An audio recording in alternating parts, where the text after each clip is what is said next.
So we have to appear in 3 components in O level. Paper 1, which is multiple choice questions, MCQs जिसको हम कहते हैं, it is for 1 hour and 40 marks. So we total have 40 MCQs in this, और एक MCQ is for 1 mark. ठीक है जी. Then we have paper 2, which is a theory paper. It is 1 hour 45 minutes and for 80 marks. अच्छा, before 2023, this component used to be of 75 marks and the duration was 1 hour 30 minutes. But after 2023 till 2025, ये जो syllabus है, it is valid for 2023 till 2025. So you guys are going to appear in 2024 or 2025. तो आपके लिए ये सारा syllabus यही है अभी. अच्छा, तो previously it was for 75 marks and 1 hour 30 minutes इसकी duration होती थी. Then we have 2 more components, practical test and alternative to practical. So most of the schools in O level, they prefer to attempt ATP instead of practical. ATP is alternative to practical because those schools which do not make their students to perform practicals, lab तो होता है school में, वैसे दिखाते भी हैं, लेकिन जो एग्जाम दिलाते हैं ना वो ATP का दिलाते हैं. ATP you actually do not have to perform the practical, your practical knowledge would be tested on paper.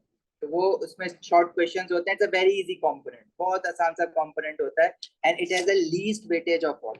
Weightage बच्चे क्या होता है, वेटेज जो होता है उसके हिसाब से आपका रिजल्ट मिलता है. जैसे for example paper 2 has a weightage of 50%.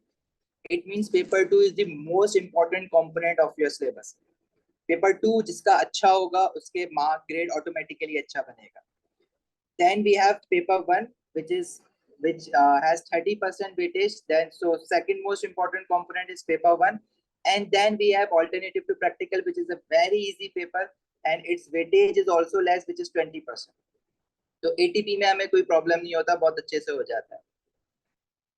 Coming towards IG का जो हमारे पास सिलेबस कोड है that is 0620. Okay, IG में भी सेम पेपर्स होते हैं हमारे पास. We have multiple choice questions, but the thing is they have 4 and extended variants of multiple choice. So it depends on you कि आपका स्कूल आपको किस चीज के लिए ऑप्ट करवा रहा है. So usually the schools throughout the world they go for extended version.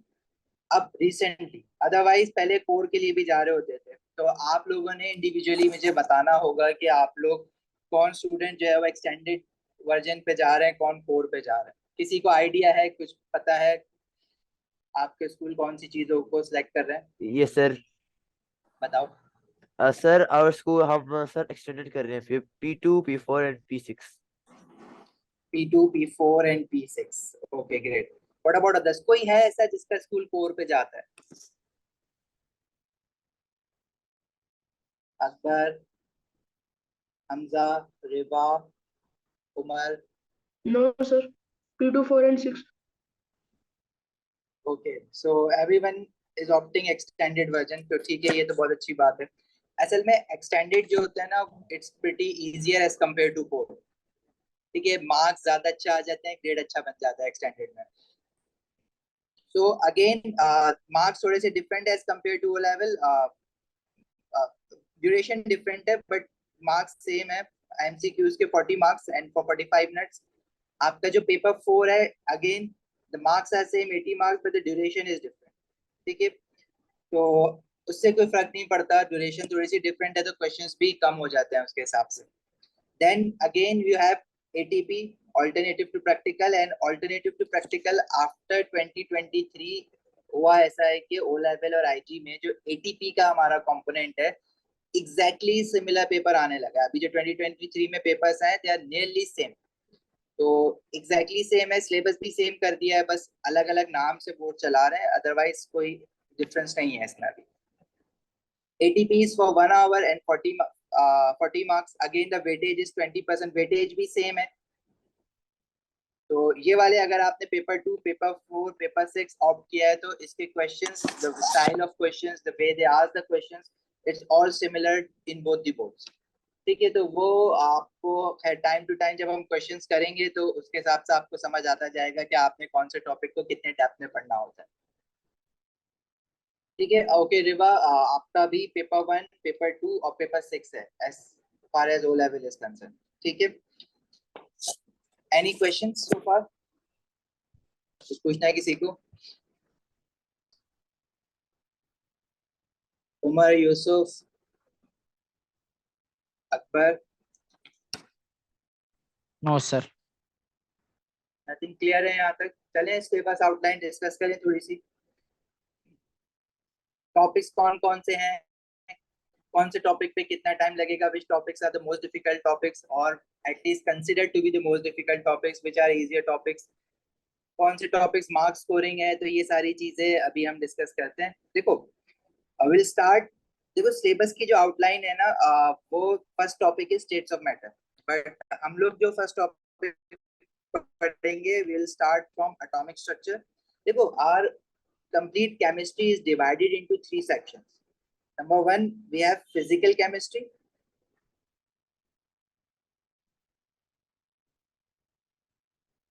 Then we have inorganic chemistry.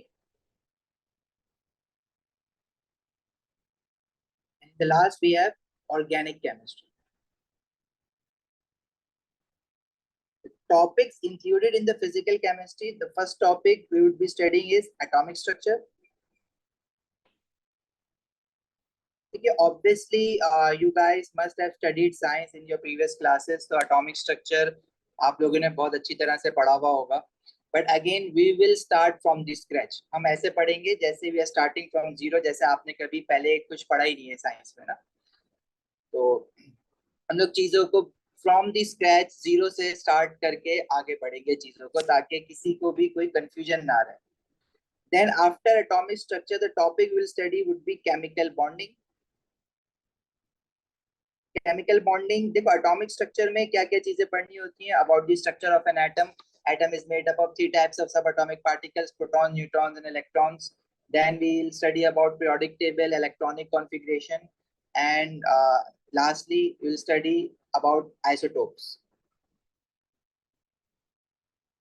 Yes, obviously ये रिवा बेटा exactly will start from zero, will start from scratch. बिल्कुल ऐसे पढ़ेंगे जैसे आपने, देखो actually as a teacher I assume when I start a session कि जो स्टूडेंट्स आ रहे हैं उनको कुछ नहीं आता केमिस्ट्री में, तो हम लोग बिल्कुल जीरो से स्टार्ट करते हैं और एंड तक लेके चलते हैं. इतना टाइम नहीं लगता, आसान आसान सी चीजें हैं, बहुत इजीली हमारे पास जो टाइम लिमिट है उसमें बहुत आसानी से चीजें हो जाती हैं. But you have to ensure few things. You have to complete your homework in time. You are not supposed to miss the classes. Class decorums आपको सारे maintain करने हैं, वो हम बात कर लेंगे आहिस्ता आहिस्ता कि किस तरह से क्या क्लास डेकोरम है हमारे पास. जैसे I just told you, if you want to ask the question, you can unmute your mic or you can write it in the chat. Secondly, the most important thing would be you are not supposed to miss your classes. अगर कोई genuine reason होता है बहुत ज्यादा, let's say if someone cannot take a class, then he or she will be individually provided the recorded lecture, but class miss करने का कोई option नहीं है आपके पास. किसी वजह से किसी लेट से someone is ill, तो उनको चलो एक क्लास का रिकॉर्डेड लेक्चर मिल गया, लेकिन क्लासेस मिस नहीं करनी है. जितनी भी क्लासेस होंगी you have to ensure you attend all the classes. Secondly, you should have a notebook with you. जब भी आप क्लास लेने बैठोगे, a notebook and a calculator should always be there with you. ठीक है, मोबाइल के calculator use नहीं करने हैं. मोबाइल के कैलकुलेटर यूज करोगे तो बाद में आपको प्रॉब्लम होगी, क्योंकि एग्जाम में मोबाइल फोन नहीं ले जा सकते. और मोबाइल का जो बॉड मास है वो डिफरेंट रीड होता है, और जो आपकी कैलकुलेटर जो एग्जाम में लेके जाना है वो डिफरेंट रीड होता है. ठीक है, ये सारी बातें मैं आपको बता दूंगा, तो डोंट वरी अबाउट इट. अच्छा, then we'll study chemical bonding. Chemical bonding में we have ionic bonding, covalent bonding, metallic bonding and basic structures, जिसमें giant molecular structures आ जाते हैं, simple covalent structures आ जाते हैं, ionic compounds आ जाते हैं. Then after chemical bonding, it's a very easy chapter. Chemical bonding एक तो marks scoring है और easy topic है, तो chemical bonding पे अच्छा खासा focus करते हैं क्योंकि marks बहुत ज्यादा निकल रहे होते हैं इसमें से. Then the third topic we will study would be states of matter. States of matter includes kinetic particle theory and stuff like that. It's a very easy topic. You have to understand the definition of diffusion and so on. So very easy topic. But the fourth topic is moles and stoichiometry. अच्छा जी, तो कितने लोगों ने यहाँ पे moles and stoichiometry कभी ना कभी पढ़ा है? I just want to know how you find the difficulty levels of moles and stoichiometry. आसान लगता है, मुश्किल लगता है?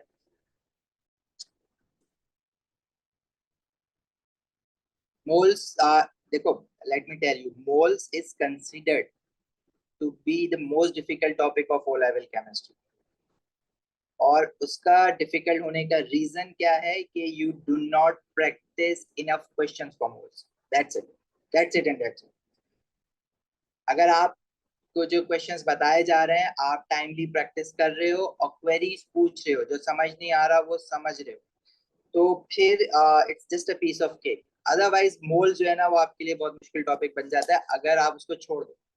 या चलो बाद में कर लेंगे, will study when will gonna have mid terms और टेस्ट होगा तो तब पढ़ेंगे, तो फिर थोड़ा सा मुश्किल हो जाता है. ठीक है, अदरवाइज मोल्स निकल जाता है, कोई परेशानी वाली बात नहीं है. अच्छा, मोल्स के बाद will study redox reaction, again a very easy topic. ये सारा ना फिजिकल केमिस्ट्री में आ रहा है. Then after redox reaction, we will study acid bases and salts. Acid bases and salt is considered to be the second most difficult topic of O-level chemistry. Reason being because you have to cram a lot of stuff in it. याद चीजें ज्यादा करनी है इसमें, समझने वाली चीजें कम है. तो एसिड बेसिस एंड सॉल्ट्स को इसलिए हम पहले भी पढ़ लेते हैं, so that you have enough time, ample time to keep learning it. Cramming करते रहो ताकि उसको. अच्छा, अच्छी बात ये हुई है from 2023, previously we used to have tests for cations and anions that you were supposed to recall. It means you have to memorize that table and then attend the questions in ATP exam. But अभी 2023 onwards दोनों boards में क्या हुआ है कि they are giving this table in your exam, so you are not supposed to memorize the table. तो काम बहुत आसान हो गया है, टेबल आपको बस यूज करना है, देख के यूज कैसे करना है वो सीखना है बस. लेकिन वो टेबल हम फिर भी जो है वो याद करेंगे अगर किसी को आइडिया है कि क्या है टेस्ट फॉर कैटाइंस और एनाइंस का टेबल, और किसी ने याद करने की कोशिश की है पहले, तो उसको पता होगा कि याद करना बड़ा मुश्किल काम है.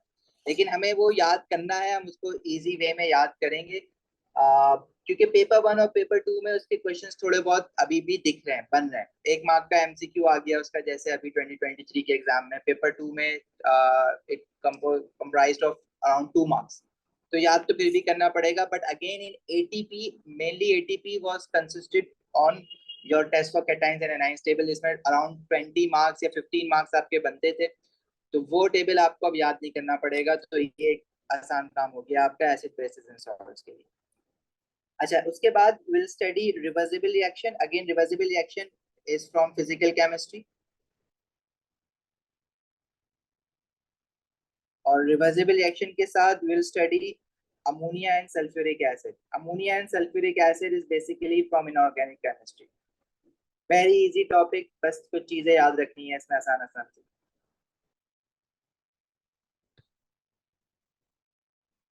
ठीक है बच्चों. Then we'll study electrolysis, जिसका नाम अब electrochemistry है. इसमें से भी बहुत सारी चीजें if you have been studying it in previous classes, तो books में से जब आप ये चैप्टर पढ़ते होगे तो that this chapter was quite lengthy at that time, but from 2023 onward they have removed some content from the syllabus. तो अब ये टॉपिक भी जो है ना बहुत आसान हो गया इलेक्ट्रोकेमिस्ट्री वाला. Then we will study chemical energetics, endothermic exothermic वाला chapter.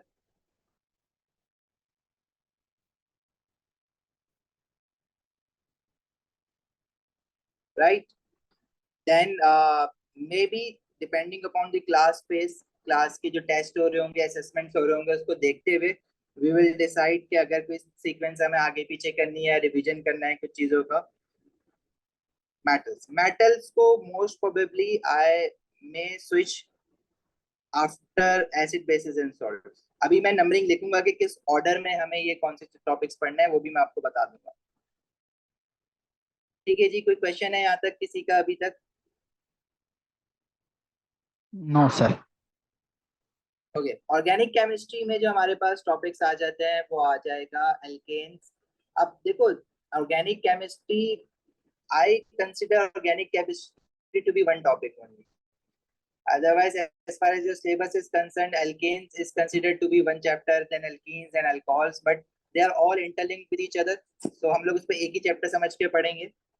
Alkanes, alkenes, alcohols, and organic is very interesting. Alkanes, alkenes, alcohols, carboxylic acids, and then we'll study polymers. अच्छा, अभी कौन सा चैप्टर रह गया जो यहाँ पे नहीं लिखा हुआ?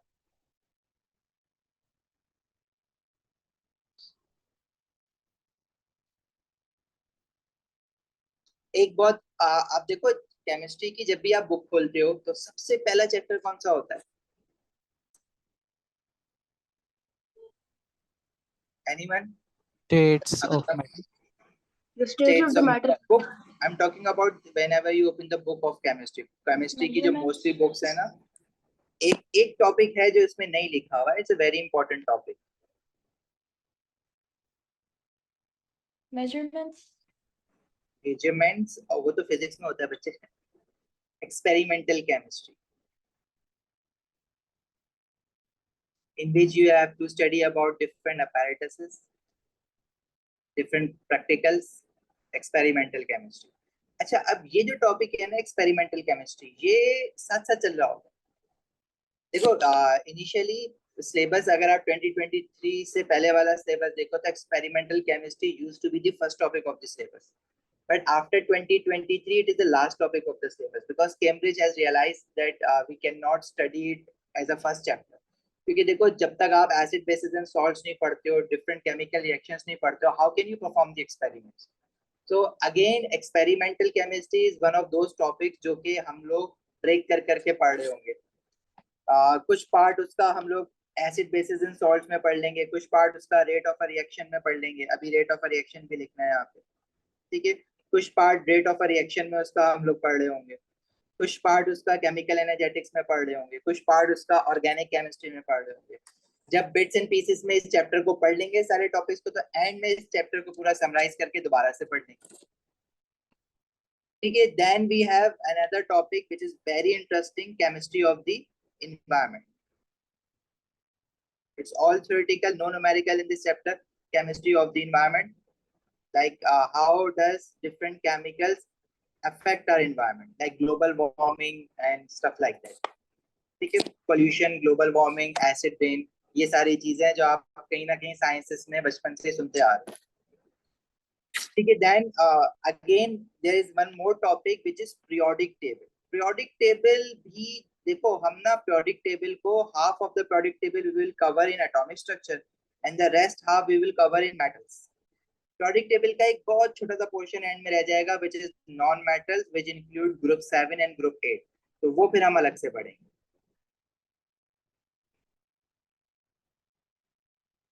बस इतनी सी है आपकी ओ लेवल केमिस्ट्री या आईजी की केमिस्ट्री, इसमें खत्म हो जाती है. कुछ बड़ी बात नहीं है इसमें, आसान सा सब आपके पास है. बस थोड़ा सा आपको ये ख्याल रखना है कि you have to stay on your toes since the beginning, ठीक है. ऐसा नहीं कर सकते कि आपने बोला कि भाई दिसंबर से पढ़ना स्टार्ट करेंगे सही से, अभी बस क्लासेस लेते रहें, ऐसा नहीं करना है. You have to complete your homework, you have to complete your assessments. जो भी आपको जब भी टेस्ट होगा तो you have to prepare for the assessment that you are actually going to appear in CI. इस तरह से आपको प्रिपेयर करना है कि बस यही है जो हमारा टेस्ट होने वाला है, तो फिर ये बहुत आसान सी चीजें हो जाती है. पास्ट पेपर्स हम लोग बिल्कुल साथ साथ करेंगे with every topic. First we will do its paper 1, पहले पेपर 1 करा करेंगे टॉपिक का. वो भी मैं बताता हूँ कि why we will do paper 1 first, because paper 1 is MCQs. Each MCQ hold one concept. The more you do paper 1, the more concepts you earn, ठीक है. पेपर 2 में you just need to learn the way of writing, कि reciprocate कैसे करना है अपने answer को. Paper 1 2 के लिए आपको बस ये करना है, लेकिन the concept learning will all B from paper 1. तो पेपर 1 तो हम इतना ज्यादा करेंगे कि ताकि एक एक कॉन्सेप्ट आपको समझ आ जाए. Paper 1 helps in building concepts. तो पास्ट पेपर्स कैसे करते हैं, जैसे टॉपिक पढ़ा ना एटॉमिक स्ट्रक्चर, तो let's say if we have studied about isotopes, तो हम आइसोटोप्स के क्वेश्चन साथ साथ कर लेंगे, ठीक है. ऐसा नहीं है कि पूरा चैप्टर खत्म करेंगे उसके बाद पास्ट पेपर्स करेंगे, ऐसा नहीं होगा. मोस्ट ऑफ द टॉपिक्स में will be doing past paper with सब टॉपिक्स, ठीक है, एक टॉपिक पढ़ा उसका रिलेटेड क्वेश्चंस कर लिए, फिर उसका सब टॉपिक पढ़ा उसके रिलेटेड क्वेश्चंस कर लिए। पेपर 1 के भी करेंगे, पेपर 2 के भी करेंगे। हाँ, एटीपी जो है वो स्टार्ट होगा आपका एसिड बेसिस एंड सॉल्ट से, क्योंकि एटीपी के जो मोस्टली क्वेश्चंस बनते हैं वो बनते ही एसिड बेसिस एंड सॉल्ट से, या ऑर्गेनिक केमिस्ट्री से बनता है, या रेट ऑफ रिएक्शन से बनता है। तो with those topics we will again be studying ATP as well. नहीं बेटा, alkynes are not part of your syllabus. Alkanes है, एल्कीन्स है, एल्काइंस नहीं है। उसमें कार्बन कार्बन ट्रिपल बॉन्ड वाली जो चीज है उसका थोड़ा सा इंट्रोडक्शन हम जरूर लेंगे, लेकिन as a family it is not included in our syllabus. Right Hamza? Yes. ठीक है। अच्छा, दूसरी बात, अच्छा मुझे जरा 1 मिनट दोगे, अजान हो रही है, जब खत्म हो जाए तो हम कंटिन्यू करें।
ओके अच्छा, हमने ट्राई ये करना है, और हमेशा हम यही करते हैं कि हम जैसे आपका एग्जाम जो होता है वो अप्रैल से स्टार्ट होता है, तो विल ट्राई आवर बेस्ट कि हम लोग कोर्स सारा with pass papers, topical pass papers हम खत्म करें मार्च तक, या मार्च से पहले पहले विल ट्राई आवर बेस्ट कि हम कोर्स खत्म कर देते हैं। फिर हम क्या करते हैं, in the end we do yearly papers.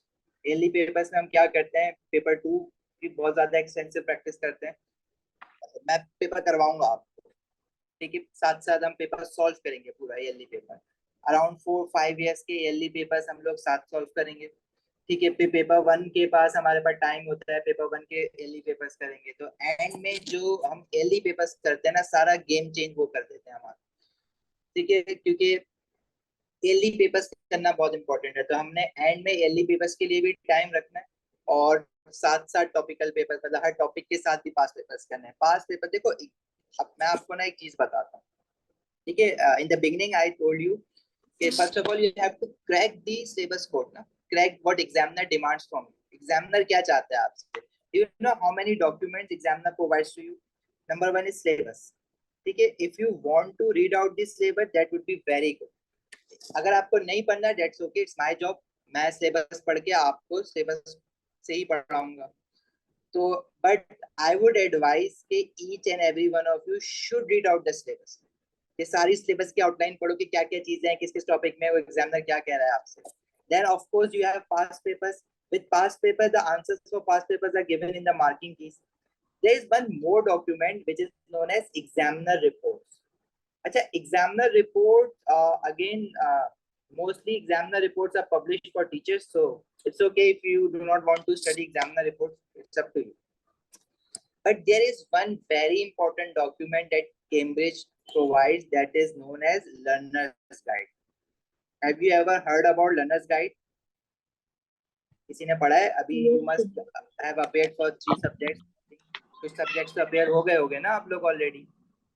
तो लर्नर्स गाइड का किसी ने पढ़ा है कभी? No, sir. so I've heard about it. Okay, it's a, देखो, this learners guide is for learners. Learner कौन है? आप लोग हो ना, ठीक है। Yes, sir. तो this document is specifically provided for you guys. अच्छा, अब प्रॉब्लम ये है कि it is a bit lengthy document, around 20-25 pages का होता है, तो most of the students they do not read it out.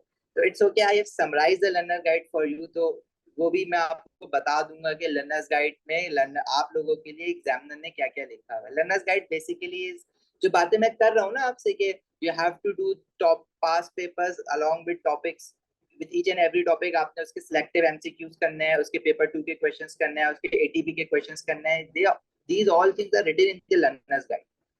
तो वो सारी बातें मैं आपको ऑलरेडी खुद ही बता दूंगा, इस डॉक्यूमेंट को समराइज वर्जन भी मैं आपको दे दूंगा, लेकिन आई पर्सनली रिकमेंड कि अगर आप लोग पढ़ सकते हो तो that would be really very good. ठीक है, अच्छा जी, लर्नर्स गाइड मैं आपके साथ शेयर कर दूंगा। लर्नर्स गाइड का एक रिकॉर्डेड लेक्चर भी बना हुआ है, वो भी आप देख सकते हो। अगेन उसके बाद आपके पास पास पेपर्स हैं, देन मार्किंग की है। देखो पास पेपर आपको ये बताएगा कि आपने कौन से टॉपिक को किस डेप्थ में जाके पढ़ना है। अगर आप ये कर रहे हो कि आप टॉपिक पढ़ रहे हो और क्वेश्चंस नहीं कर रहे हो। अच्छा, कुछ बच्चे क्या करते हैं, टॉपिक पढ़ लेते हैं, क्वेश्चंस कर लेते हैं, आंसर चेक नहीं करते। ऐसा नहीं करना है, इतना ओवर कॉन्फिडेंट नहीं होना, अपने आंसर चेक करने हैं। अच्छा, अब देखो एक चीज मैं ना आपको एक बहुत इंपॉर्टेंट बताने वाला हूँ कि आपने नोट टेकिंग कैसे करनी है। देखो आप क्लास ले रहे हो, आपने लेक्चर्स बनाए। अच्छा देखो एक बात, you may consider it very old school but it still works, कि आप लेक्चर मोस्टली स्टूडेंट्स अब ऑनलाइन क्लासेस में ये होता है कि हम लोग जैसे क्लास ली तो जो लिखा हुआ है यहाँ पे we will provide you handouts, और जो क्लास में हम लोग लिख रहे हैं उसकी सॉफ्ट कॉपी भी मिल जाती है। लेकिन देखो मैं ये चाहता हूँ कि आप लोग अपने पास एक नोटबुक रखो और साथ साथ नोटबुक में लेक्चर्स लिखो, जैसे आप क्लासरूम में लिखते हो ना फिजिकल क्लासरूम में, बिल्कुल आपको वैसे ही करना है। इससे बहुत फायदा होगा।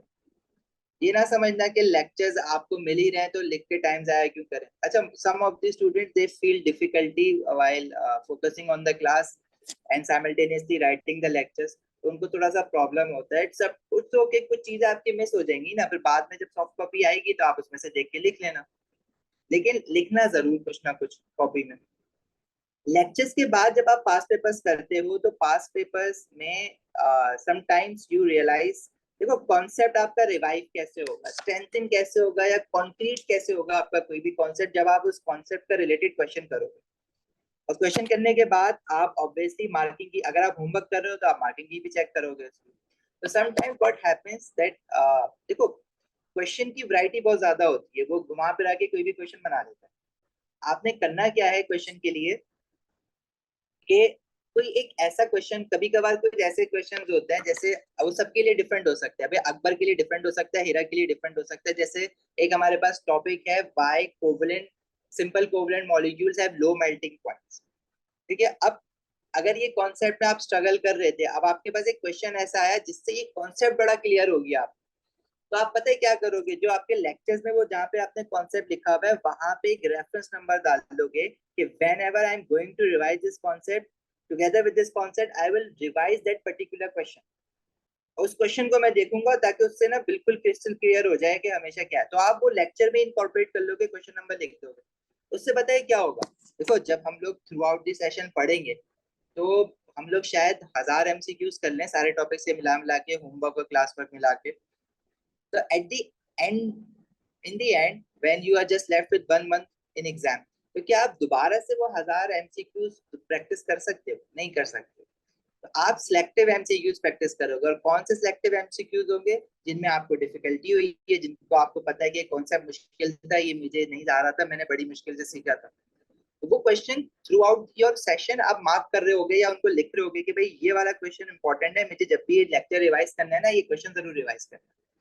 तो इसको हम कहते हैं गोल्डन लेक्चर्स, कि आपके पास हर चीज समराइज हो गई है। ये आप एग्जाम से अगर एक दिन पहले भी बैठे हुए हो ना और आपको पूरी केमिस्ट्री रिवाइज करनी है, आपने अपने लेक्चर्स देखे, वो स्पेसिफिक क्वेश्चन रिवाइज करे, निकाल निकाल के देखे, तो आपके पास सारा कॉन्सेप्ट जो है वो रिकॉल हो जाए। तो ये काम शुरू में बताना है इसलिए क्योंकि ये काम मैं बीच में बताऊंगा तो तब तक तो लेक्चर्स बन चुके होंगे ना। तो from day 1 you have to ensure कि आप जो अपने लेक्चर्स बनाओगे उसमें ये सारी चीजें इनकॉर्पोरेट करते हुए चलो। अक्सर ये होता है कि some student struggle in sentence making, तो कुछ जैसे पॉइंट है मार्किंग की, अगर देखोगे तो आपने मार्किंग की में you saw the sentence which is easier for you to understand, easier for you to write, तो आप क्या करो उस कॉन्सेप्ट को उठा के उसी सेंटेंस को उठा के अपने पास जो लेक्चर में कॉन्सेप्ट है उसमें जाके लिख लो। आप बोलो कि मैं ये सेंटेंस याद कर लूंगा, ये वाला मार्किंग की बात, ठीक है। So you have to use lectures, past papers, marking key all together in order to make your lectures golden lectures, इसको हम कहते हैं, ठीक है भाई। और कोई सवाल आ रहा है जहन में कि पढ़ना, पहले तो ये बात करो कि पढ़ना किस तरह से, पढ़ना क्या है वो तो होता रहेगा पूरे साल, पढ़ना किस तरह से, आपके पास क्या क्या प्रोटोकॉल्स होने चाहिए पढ़ने के लिए, पहले ये चीजें क्लियर कर लो। और कोई सवाल है, क्वेरी है जहन में? नो रेवा, सर। उमर, उजैर, होना चाहिए, एक सवाल तो है। एक मेरे जहन में आ रहे हैं सवाल जो बच्चे पूछते हैं, मैं बताता हूँ आप लोगों के पास। देखो, एक most common question is, sir what about books, क्या हम बुक्स पढ़ें? अब पढ़ें तो कौन सी पढ़ें? नहीं, बुक्स नहीं पढ़नी है। देखो, as a teacher or as any instructor would like his or her students to read the books. Books की बड़ी इंपॉर्टेंस होती है। तो बुक्स हमारे पास देखो 3 तरह की बुक्स हैं जो कि चलती है। एक है प्रेसकॉट, एक है केमिस्ट्री मैटर्स, और there is one more book which is very summarised, order publications. अच्छा, देखो इन सारी बुक्स के साथ ना you will be given handouts, मतलब इन्हीं बुक्स को यूज करते हुए, there are some other books as well, और पास्ट पेपर्स को यूज करते हुए I have prepared handout for each and every topic. So अगर वो आप हैंडआउट पढ़ लोगे तो आपको इन बुक्स की जरूरत नहीं है, ठीक है। लेकिन अगर आप वो बुक पढ़ना चाहो तो डेट वुड बी ऑसम, ठीक है। जो लोग बुक्स पढ़ना चाहे वो पढ़ सकते हैं, अच्छी बात है। अगर नहीं पढ़ना चाह रहे हो, नहीं दिल चाहता, या आपको लगता है कि टाइम मैनेज नहीं हो रहा बुक पढ़ने का, तो आप हैंडआउट्स पढ़ लोगे तो आपको वो सारी इंफॉर्मेशन मिल जाएगी हैंडआउट में से, ठीक है। तो ये तुम्हारा एक काम बच जाएगा बुक से जो लोग भागते हैं उनके लिए। अच्छा, इसके अलावा और कोई क्वेश्चन ध्यान में आ रहा हो? Which app you are talking about? Rove paper, yes. You will find all the top past papers on the Rove papers. ठीक है, रोप पेपर पे सारे पास पेपर्स आपको मिल जाते हैं। That's it's a very good app, I even use it. Excuse me, sir. जी, So there हाँ are sir, apps available as well, or only there are websites on Google? For pass papers Yes. we have one very good app which is Pakistan based app, this is known as rope papers। Okay, rope sir. Papers पे आपको सारे पास papers मिल जाएंगे, बाकी सारे पास papers आपको different website से भी मिल जाते हैं, जीसीई गाइड उस पे मिल जाते हैं, पापा कैम्ब्रिज पे मिल जाते हैं। But rope paper is very convenient क्योंकि वो मोबाइल फ्रेंडली ऐप है, और I can show you. Rope paper इस तरह की दिखती है कुछ, yeah।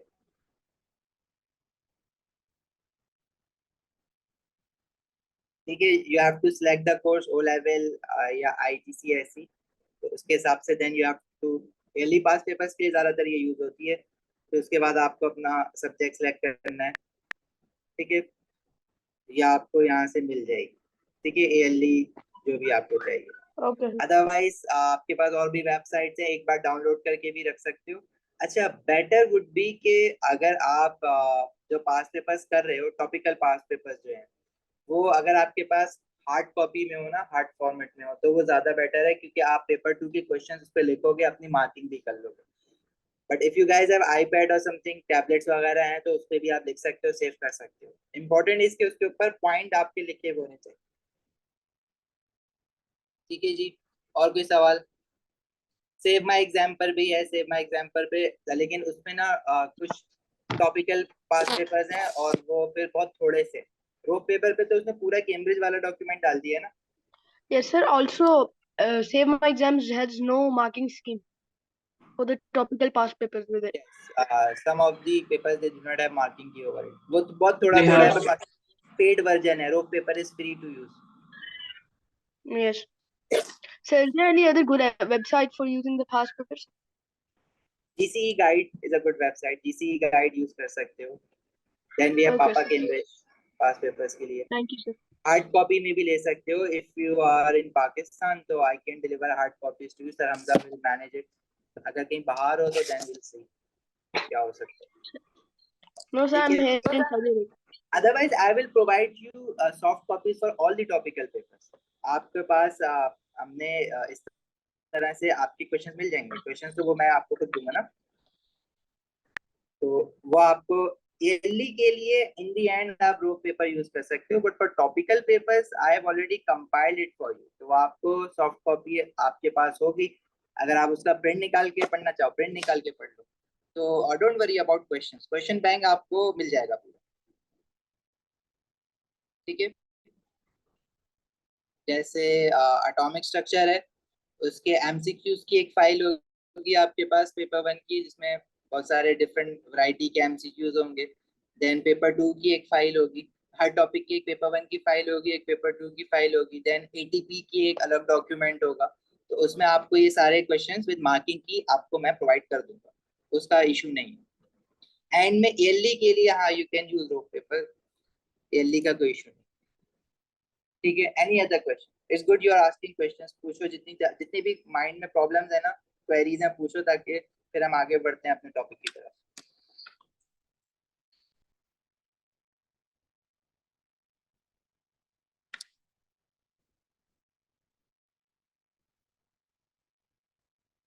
बेटा रेड स्पॉट तो I won't recommend red spot, hard copy में if you can get read and write publications के वो गुड है। अगर if you are Karachi based तो मैं सर हमजा से बोल के आपको डिलीवर करवा दूंगा, बट रीड एंड राइट के भी अच्छे हैं, पास पेपर्स टॉपिकल हैं, बोलो रेड स्पॉट नहीं। रेड स्पॉट में actually they have given you solutions for the solution as in कि देखो हम तो मार्किंग की देते हैं ना, जैसे let me show you difference between red spot and वो। जब मैंने ओ लेवल किया था ना, तो उस वक्त इस तरह से टॉपिकल पास पेपर्स नहीं, रेड स्पॉट चलता था और सब लोग रेड स्पॉट से ही पढ़ते थे।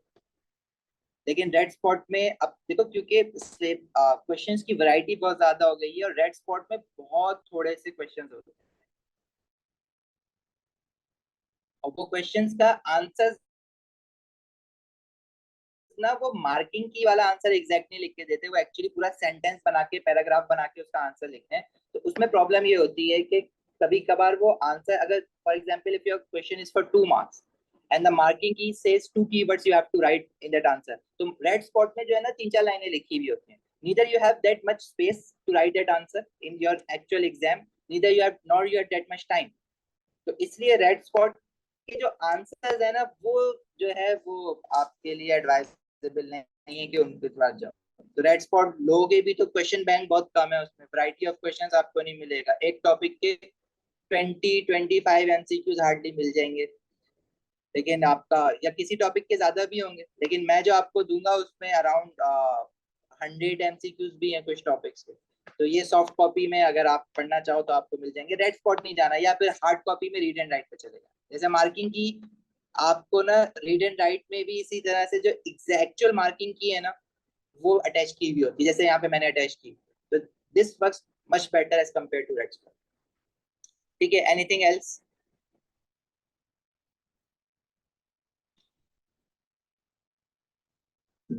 So this class we won't be doing any chapters today, right? This is हाँ, just we have time, तो let's say if we are left with time तो हम लोग कुछ टॉपिक स्टार्ट कर लेंगे। अच्छा, एक question, this is a very genuine question, very honest question, कि when we study the chapter we grasp the concept, समझ आ जाता है सब कुछ। अच्छा, आइसोटोप्स क्या होते हैं, ठीक है, okay, you know the definition of isotope, but वो डेफिनेशन तो हर बार नहीं पूछते ना आइसोटोप्स की, sometimes he gives you a table जिसमें you are given some particles and they have given you some protons, neutrons and electrons, और उसके बाद वो कहता है कि identify which two particles are isotopes of each other। let's say ये question है, इसमें अगर वो ये पूछता है कि which two particles are isotopes of each other, the question actually is, जो अभी पूछा हिरन ने, कि हमसे फिर पास पेपर्स नहीं हो रहे होते, तो बेटा उसका इशू ये है कि हम लोग जो पास पेपर्स करते हैं ना, वो हम बहुत थोड़े से कर रहे होते, ठीक है, हम पूरी वैरायटी नहीं कर रहे थे। हमने ना देखो शुरू के आपने अगर मैंने आपको ये टॉपिकल दिया ना, उसमें आपने क्या करा, शुरू के आपने 10 क्वेश्चन कर लिया, और 10 के 10 क्वेश्चन का एक ही जैसा कॉन्सेप्ट है, तो आपने तो एक ही कॉन्सेप्ट लर्न किया है ना, 10 कॉन्सेप्ट तो लर्न नहीं किया, 10 क्वेश्चन बेशक कर लिए। तो जो आपको क्वेश्चंस बताए जाएंगे ना, जो क्लास में करवाए जाएंगे वो डिफरेंट कॉन्सेप्ट के करवाए जाएंगे, होमवर्क में भी डिफरेंट कॉन्सेप्ट के दिए जाएंगे, और ऑब्वियसली रिपीट भी हो रहे होंगे कॉन्सेप्ट कुछ, लेकिन जितनी भी variety of concept examiner can ask, वो सारे वैरायटी ऑफ क्वेश्चन जब आप एक बार कर लोगे तो उसके बाद ये चीजें जो है ना इम्प्रूव होना शुरू हो जाएंगी। दैट्स, और ये यही तो आपको सीखना है। सिलेबस कंटेंट तो बहुत आसान है, आपको कॉन्सेप्ट ग्रास्प करना बहुत आसान है, लेकिन उसको नॉलेज को रेसिप्रोकेट कैसे करना है क्वेश्चंस में, that what you have to learn. वही तो सीखना है, सारा काम ही तो वही है। ठीक है, आइसोटोप्स की डेफिनेशन याद कर ली, कॉन्सेप्ट याद कर लिया। अब जैसे ये क्वेश्चन है, can you identify two isotopes, तो अब देखो आइसोटोप्स की डेफिनेशन क्या होती है। Isotopes are the atoms, let me clear this concept. ये किस, मैं बहुत सिंपल सी एग्जांपल से ये बात कर रहा हूँ, लेकिन ये बहुत जेन्युइन क्वेरी है बच्चों की, कि समझ आ जाता है, पेपर बैठो क्वेश्चन नहीं हो रहे होते, वो क्वेश्चन इसलिए नहीं हो रहे होते, इट टेक्स टाइम। आपको वैरायटी ऑफ कॉन्सेप्ट ट्राई करने हैं, आपको टेस्ट में अलग वैरायटी ऑफ कॉन्सेप्ट दिया जाएगा, वो ट्राई करने हैं। तो स्लोली स्लोली स्लोली ये जो मसला है ना, ये हल हो जाता है आपका। शुरू में होता है, फिर आफ्टर 2-3 मंथ यू रियलाइज के नहीं नहीं अब हो रहा है, समझ आ रहा है कि हम क्वेश्चन अटेम्प्ट कर पा रहे हैं। ठीक है, तो वो हो जाएगा, डोंट वरी अबाउट इट। जैसे आइसोटोप की डेफिनेशन बता सकता है कोई मुझे, अगर पता है किसी को? A different element that has a different, I think, number of protons, or yeah, Isotopes are the Atoms of the same element having different number of neutrons. atoms of the same element. If you are not writing atoms of the same element, you will lose one. To be isotopes of each other, first of all, they must be atoms. उनका atoms होना जरूरी है। Ions cannot be isotopes of each other. Ions को हम isotope नहीं ले सकते। Atoms of the same element having same atomic number or same number of protons, but But different number of neutrons. yes, number of neutrons or different nucleon number. ठीक है, अब ये definition तो आपको याद हो जाएगी, कोई मसला नहीं है, आपने बोला आसान सी डेफिनेशन है, याद कर लेंगे। लेकिन इस डेफिनेशन को समझना भी है ना। First of all, isotope should be those particle which are in atomic state. Atom होना चाहिए, न्यूट्रल होना चाहिए, आयंस नहीं होना चाहिए। इफ आई आस्क यू, चलो इसमें से अब बात हो गई ना कि for any two particles to be isotopes of each other, they should have same number of protons. Proton same होने चाहिए, न्यूट्रॉन्स उनके डिफरेंट होने चाहिए, नंबर ऑफ न्यूट्रॉन्स डिफरेंट होने चाहिए। तो कैन यू गाइस आइडेंटिफाई के which two particles from A to G are isotopes of each other? चलो मुझे आंसर बताओ। अभी मैं बताता हूँ कि कहाँ पे हम लोग लैग कर जाते हैं, कि कॉन्सेप्ट तो समझ आ जाता है, क्वेश्चन में कहाँ पे लैग करते हैं कि क्वेश्चन गलत हो जाता है।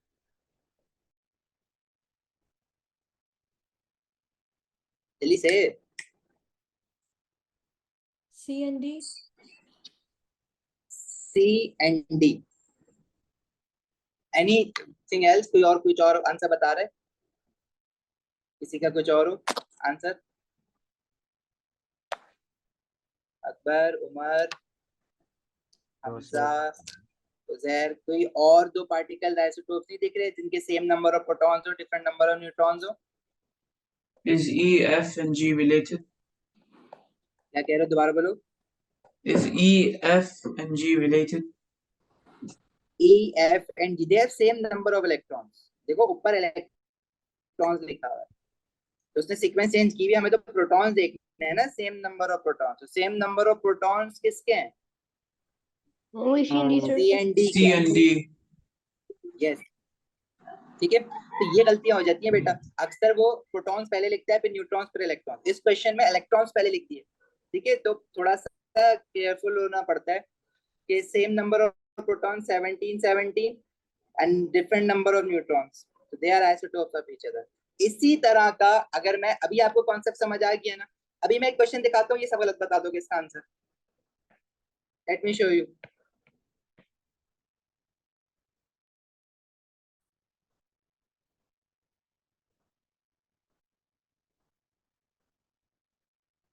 चलो, among these particles A to F, which two or more than two particles are isotopes of each other? C and D. C and D। किसी का कोई और आंसर है? C and D कौन कह रहा है? E and F. E and F. C, D, and E. Sorry. C and E, sir. C and E are isotopes. C and D. C and C E. and E. C and E. C and E. अब देखो, अब सबने अलग अलग बता दिए, सही है क्या इसमें से कोई answer?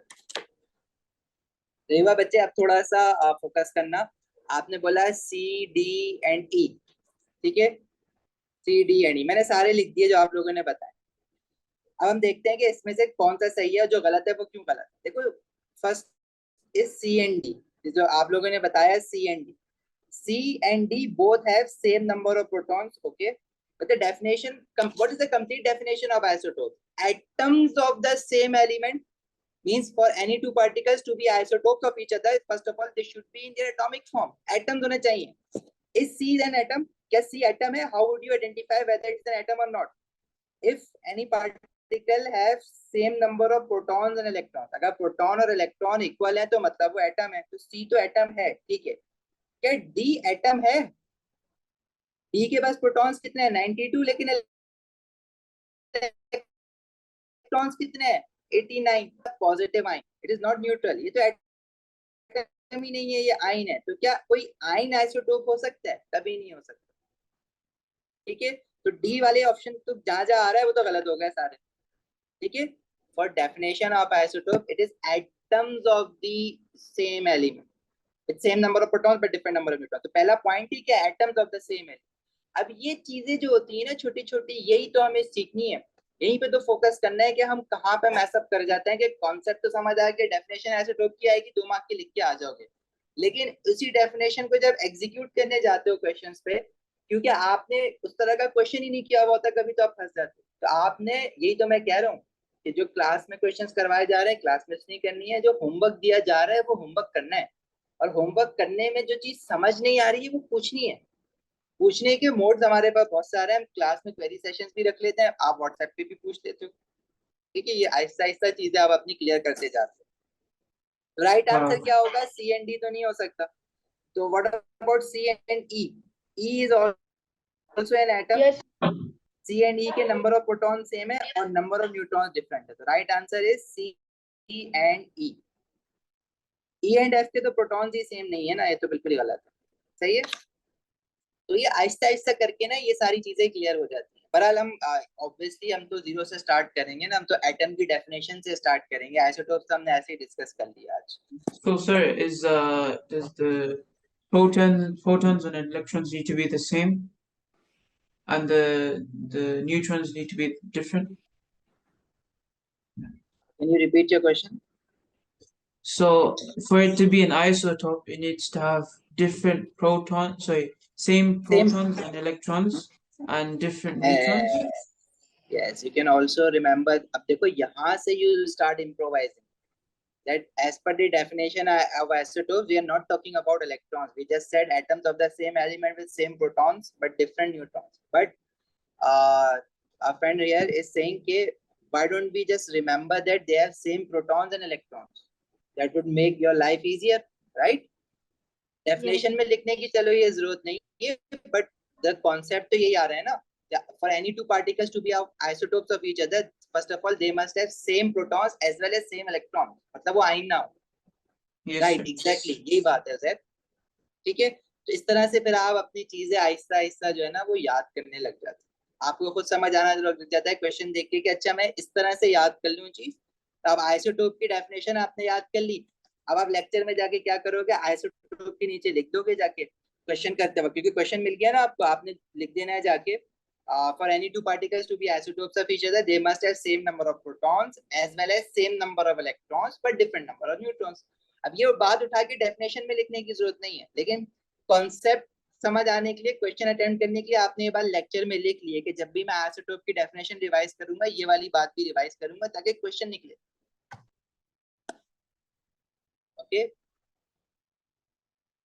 Yes, sir. Yes, sir. Yes, sir.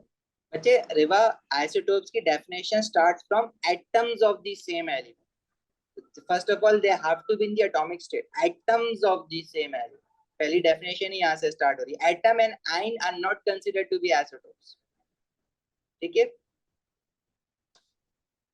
और उसको हम और डिटेल में पढ़ेंगे, रिवा स्टार्ट करेंगे, आइसोटोप्स पढ़ेंगे। Got it? So Yes, far sir. So good. कुछ और क्वेरी है तो पूछ सकते हो, अदरवाइज हम इस सेशन को एंड करते हैं आज के। क्लासेस हमारी स्टार्ट कब से होंगी सर हमजा आपको इन्फॉर्म कर देंगे। आई थिंक अभी तो वेकेशन चल रही है, जून में थोड़ा सा एंजॉय करो, रिवाइव करो अपने आप को, रिफ्रेश हो जाओ, एंड देन इंशाल्लाह विल स्टार्ट आफ्टर वीक और 2 वीक्स। ठीक है, कुछ और पूछना चाहो पूछ सकते हो, बाद में कुछ पूछना चाहो व्हाट्सएप कर सकते हो, ग्रुप पे मैसेज कर सकते हो, तो स्टे इन टच। ठीक है, थैंक Sir, यू जी। I have a question. Yeah, sure. I make notes on my iPad, but if I don't use notebook, is it fine that I can use an iPad? हाँ, if you are writing it on an iPad, it's your notebook now. Yeah. कहीं भी लिखो, digitally लिखो, paper लिखो, it doesn't matter. In fact, I myself use iPad for my notes. So it's okay, but I was just saying that you should write it with your hands. ठीक Okay. है, बस मैं ये चाह रहा हूँ। Okay. Yes, sir. Anything else? Yes, sir. पूछना है कुछ किसी को? Yes, sir. जी बोलो। I have. Hamza? Sir, related to acid and alkalis, are alkalis also called as OH ion liberators because they also liberate OH ions? For example, Yes. water acts as an acid when it reacts as an alkali when it reacts देखो, with water. before 20 yes, alkali, acids and alkalis. Initially, we used to define acids as a substance that gives H positive ions, and we used to Yes. define alkalis as a substance that gives OH negative ions. But from 2023, they have given 2 more definition of acid and alkali. Acid are the substances which donates protons. Proton donor, and alkalis are proton acceptors. So Yes. 2023 में ये change नहीं हुई है definition. Actually, we have 2 theories of acid bases. One is Arrhenius theory and one is Bronsted-Lowry theory. Arrhenius theory we used to study in O levels. Bronsted-Lowry theory we study in A levels. तो उन्होंने क्या किया, A levels की definition निकाल के O level में डाल दिए ताकि वो similarity cohesion बन जाए ना, synchronize हो जाए O और A level दोनों। तो वो definition because in my exam I wrote as OH ion, they liberate the OH ion in alkalis, and my marks were deducted for that. Okay, because new syllabus demands that you should write the definition of alkali as alkalis are substances that accepts proton acceptors. तो वो new syllabus के हिसाब से हो गया ना सब कुछ.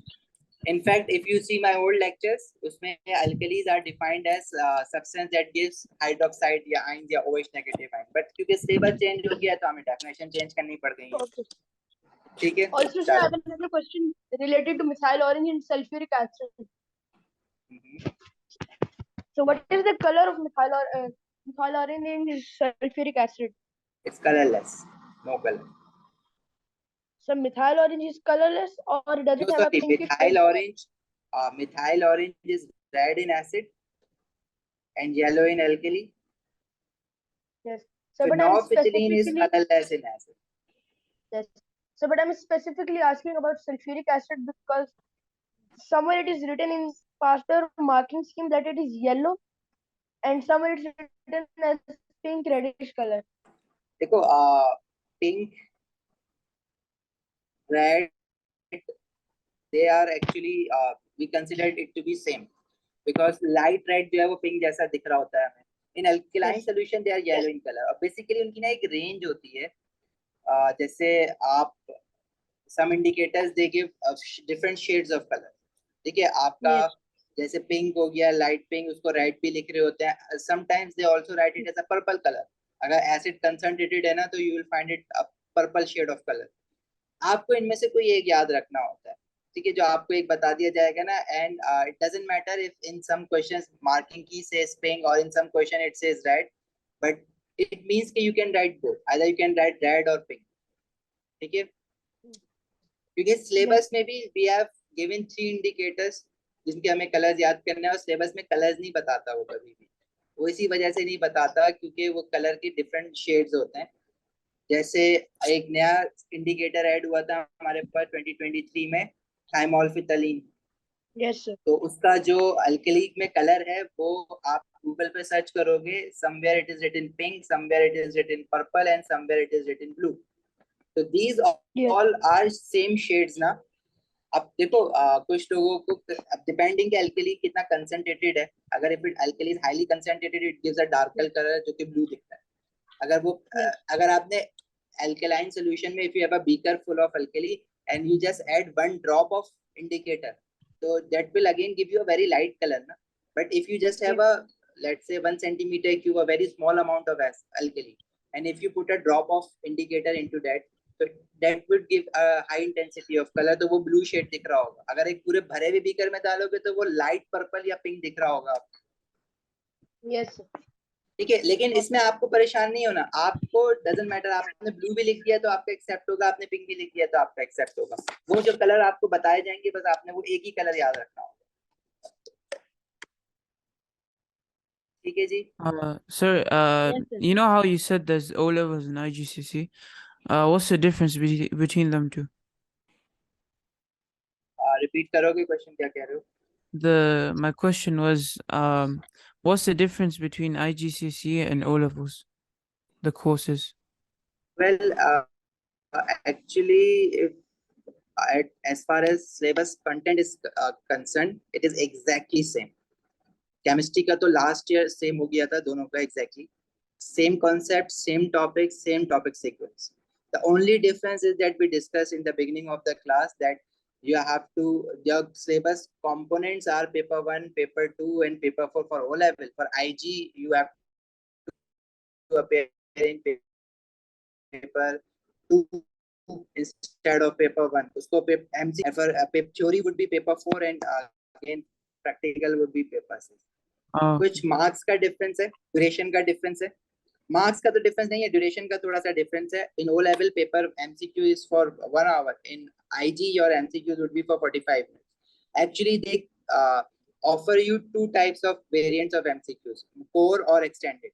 तो आप सबने कहा कि आपका एक्सटेंडेड वर्जन ही सब ऑप्ट कर रहे हो, तो फिर सबका सिमिलर ही है।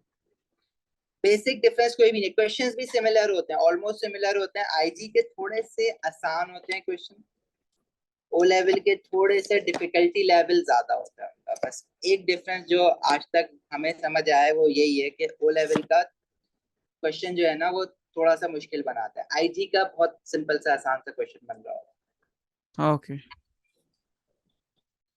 Thank you. हम लोग दोनों पैटर्न फॉलो करेंगे, पैटर्न तो एक ही है ना, कॉन्सेप्ट भी एक ही है। हमने जो क्वेश्चंस करने हैं ना, तो हम क्वेश्चन जो है ना उनका मिक्स वर्जन करेंगे, क्योंकि हम हमेशा मिक्स वर्जन ही करते हैं, क्योंकि अक्सर ये देखा गया है कि जो ओ लेवल का एग्जाम है उसमें जो एमसीक्यूज आते हैं वो आईजी से निकल के आ रहे होते हैं। तो आईजी में जो एमसीक्यूज आते हैं वो ओ लेवल में शफल कर रहा होता है, वो कभी आईजी के एमसीक्यूज ओ लेवल में दे रहा होता है। एमसीक्यूज तो सेम है, एमसीक्यूज में तो कोई डिफरेंस नहीं है, आपको पता ही नहीं चलेगा आप आईजी के कर रहे हो या ओ लेवल के कर रहे हो। पेपर 2 में थोड़ा सा there is a slight difference. IG के जो पेपर 2 के क्वेश्चन है they are very straightforward, O level के जो पेपर 2 के क्वेश्चन है वो थोड़े से मुश्किल है, लेकिन वैसे क्वेश्चन आईजी में भी आ जाते हैं। मतलब कुछ खास डिफरेंस नहीं है। अब ये सिर्फ कंट्रीज का डिफरेंस रह गया है कि जो यूएई वगैरह है, सऊदी है, वहाँ पे आईजी चल रहा है, यहाँ पे ओ लेवल चल रहा है, तो ऐसा डिफरेंस है नहीं, एवरीथिंग इज ऑलमोस्ट सिमिलर। सही है। ए आर खान, पूरा नाम क्या है आपका? जी बेटा रबिया जा सकते हो।